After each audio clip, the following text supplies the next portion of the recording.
भालू बत्तख का पीछे रॉकेट लगा दिया। लेकिन हरामी बत्तख रॉकेट लेकर भालू के पीछे आ गया। दरअसल भालू नदी में इतना सारा बत्तख देखकर ललचा जाता है। क्या माल है यार। भालू बत्तख के पास जाते ही सुबह हो गई।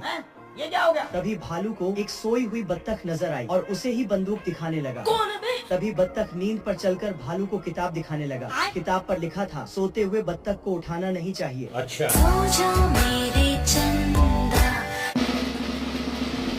भालू न मानकर फिर से बंदूक दिखाने लगा, लेकिन बत्तख बंदूक के अंदर घास डाल दिया और बटन दबाते ही बत्तख का नहाने का टाइम हो गया। भालू बत्तख को नहाने के समय देखने लगा। बत्तख नहाकर फिर से सोने आ गया। अब मैं सो रहा हूँ। इस बार भालू बत्तख का पतंग बनकर उड़ने लगा, लेकिन गलती से पतंग लाइन के तार पर लग जाता है। बत्तख नीचे आने के समय भालू को दिखाने लगा, आसमान पर गोली चलने का परमिशन है। अभी मजा आएगा ना भिड़ो। तभी नीचे जमीन आ गया। इस बार बत्तख दिखाए जमीन पर गोली नहीं जलाना चाहिए। भालू गुस्सा होकर किताब को फाड़ दिया और बत्तख का पीछा करने लगा। नहीं। भालू गुब्बारे को फूल आया और गुब्बारे वाले बोट लेकर बत्तख को मार दिया।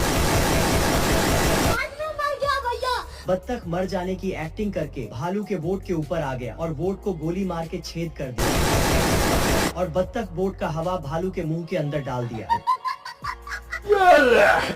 बूढ़ा ने अपना दाढ़ी झरी और दर्जन भर चूहा बाहर आया। खाओ माँ कसम। दरअसल यहाँ पर इंसान से ज्यादा चूहा की संख्या है। गांव के लोग चूहों से बहुत परेशान थे।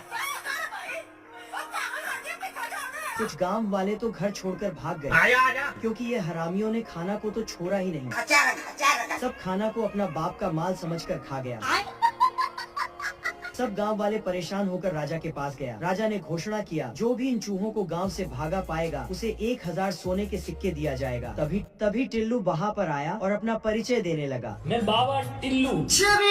टिकटॉक ये हो। टिल्लू ने पुंगी बजाना शुरू किया। बुरा के दाढ़ी से सब चूहा बाहर आया और पुंगी वाले के पास जाकर नाचने लगा। टिल्लू सबको नचाते नचाते गांव के बाहर ले आता है और एक जादुई केक को बुलाया। जादूगर है। और सब चूहे को गायब कर दिया। आप कहाँ थे ज्ञानी बाबा। टिल्लू अपने हिस्से का इनाम लेने आया, लेकिन हरामी राजा एक सिक्का देकर भगा देता है। दिमाग खराब हो जाएगा। मैं माँ अम्मा बहन पे आ जाऊंगा मैं इनकी।